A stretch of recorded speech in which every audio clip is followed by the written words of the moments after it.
Hello everyone, another week and another bonus video. So today we're finally going to be talking about Smallsword and one of its more infamous and flashy moves and the context behind it. So first off, a little bit of talking about Smallsword as I've not mentioned it before on the channel.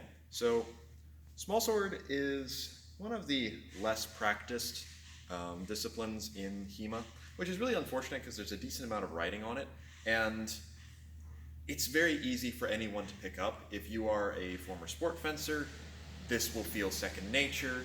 If you are, not necessarily the strongest person, there's not a ton of physical demand, mostly on the part of your upper body. Lower body, you do still need to lunge properly. However, the lunges are a little bit more forgiving. Overall, it's a relatively gear-light sort of system. You know, fencing jacket and a mask and some gloves, and you're honestly good. There's no cutting in Smallsword because the Smallsword doesn't usually have an edge. As you can see, mine here has a triangular cross section. That's not uncommon in the slightest. Quite a few Smallswords have that. Most, I believe, have that. Mine is even on the longer side, maybe even a tiny bit. I've seen ones that are shorter. I have seen that are a little bit longer, and then of course you've got the Kalishmards, which have the wider base.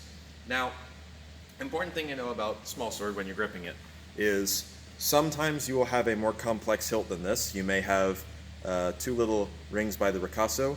No matter how much your finger can fit, you never put your finger through them. It's just a decorative thing. Instead, you pinch it like so. So the sword is actually held sideways in your hand.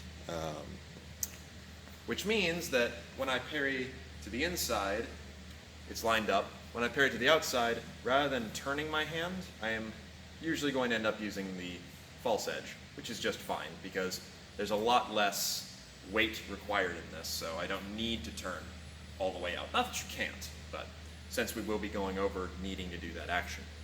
Now, Smallsword, very popular dueling weapon, especially popular amongst officers in the nobility, and it's also just a great day carry weapon considering that it's small, it's light, it doesn't really get in the way. Even with it turned at its most, that's not very obtrusive. So, and it was certainly used for self-defense contexts as well as duels. However, what we're going to talk about today is a certain play that the thumbnail should be the plate of it, which is a little bit strange, and that is an attack being launched behind the back. So what is the context of this play? Why would you do it? And a general little bit about attacking behind the back in regards to context of the Smallsword. So attacks going behind you or whipping around are not necessarily that uncommon. One of the ones that you've probably seen if you've watched a decent amount of sport fencing is that guy, an attack going kind of over / behind the head or things like that. Very common in epee from what I've seen.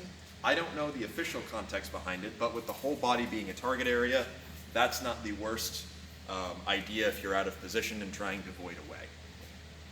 But this attack, rather than coming from on high, is coming right from behind. Now, an important thing to remember is that a lot of the manuals at this time are written under the context of dueling, specifically first blood dueling rather than dueling to the death. That means that there's a certain line you have to walk, because small swords honestly are probably some of the easiest to make deadly swords out there. Since you can only thrust, and a thrust is a lot more deadly, if you put it into target, there's a good chance it's going to do its job. And that means that when you are dueling with the intent not to kill someone, and you have this weapon that is very easy to kill with, it becomes a little bit more difficult. So I have to temper my thrust a little bit, or use my distance. That's a big context to this particular play that we're going to do. So, the plate in question, as you can see, shows the gentleman who is performing it is left foot forward, the sword is resting around behind his back, and he is holding onto his opponent's wrist. Now, here's how this one is achieved. Basically, you're standing in guard and the opponent thrusts to your outside. You are going to parry. Now, the way you get signaled to make this play happen is if they don't recover. if you are fencing someone who has a tendency to hold in their lunge for a little bit too long, this is when to use it against them.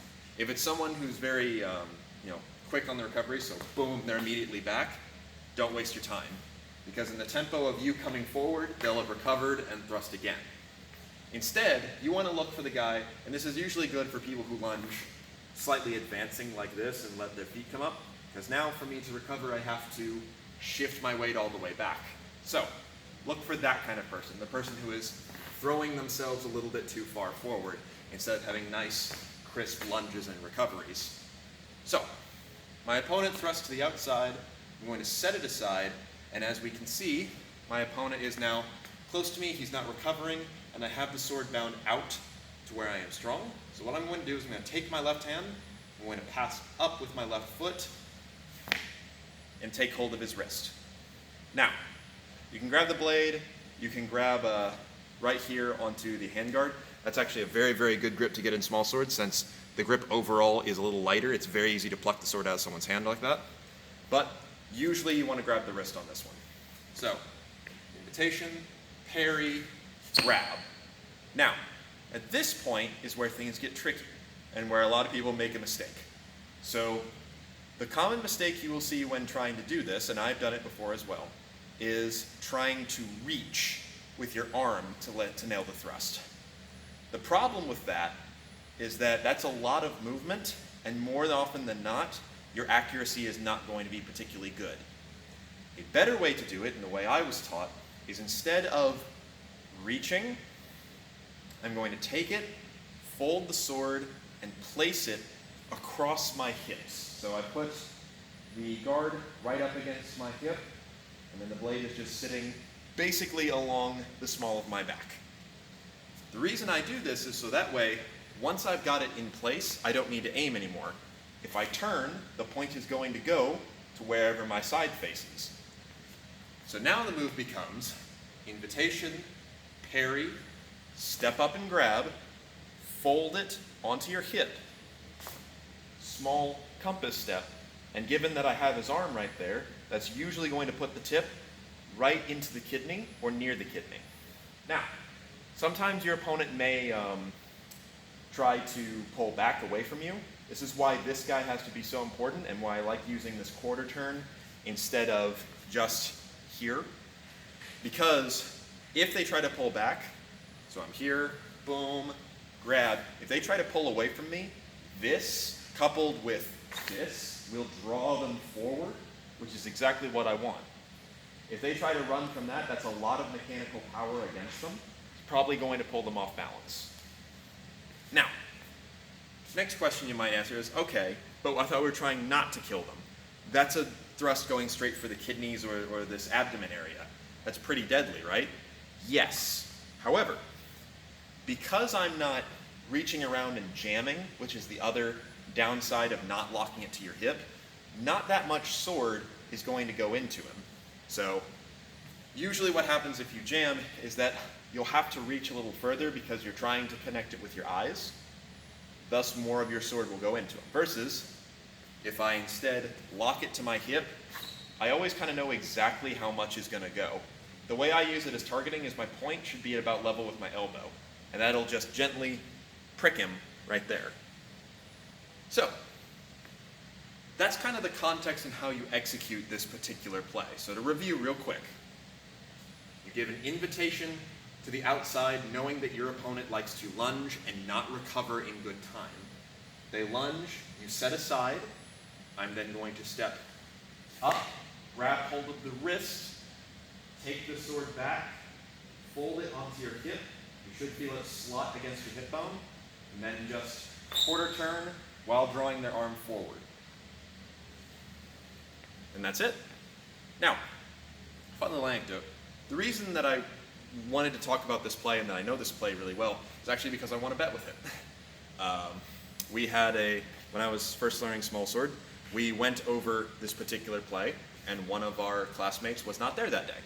And so my teacher, he said, anyone who can pull this off on him, I'll get you a drink. And sure enough, next week, I pulled it off. Now, he extended that bet and said, if you can pull it off with any of the other classes you do, then that'll be extra impressive. So I did try it with Messer. I didn't succeed, but I was close. The issue was I tried to extend and so I missed. So that'd be the next question that people think of is, can you pull it off with other weapons? Yes and no. Certainly you can do it with most one-handed weapons without too much difficulty. If someone lunges at me and I'm using rapier, I can do it, it's just it's longer, so that becomes a little more problematic. If I'm using a military saber or a backsword, certainly I could probably still pull this off. If I'm using Messer, that one I can definitely do. The issue becomes getting an opponent to attack and stay firm-footed. In that case, you're going to have to really plant it a little bit more, because with this, someone lunging and not recovering in good time isn't that uncommon. I can exploit a tempo very quickly with that, and it can be a very smooth, hard to escape motion, especially if I get my hand onto their wrist. However, when it comes to people who are using cutting weapons, usually they tend to be not necessarily as in the pocket as a person who's lunging and not recovering. So when would I recommend you try this if you're using a cutting weapon instead? I would recommend you do it like so. When the opponent cuts, catch them up high, either full-on bogan or basically St. George. Grab the wrist, and as you do this, you're going to step out, drawing the arm out and away, and then you can do the final setup. Remember to lock it to your hip. So, it is still applicable off of the cut. It's just going to be a little more difficult, and you'll want to practice it a lot here before you try to use it in other places. Now, final thing we'll leave with is, what about other, behind the back attacks and things like that? There really aren't a ton of them. You will see some instances of, for example, in Spadone or Montante, when the blade is brought around the head, that does kind of cover things back there.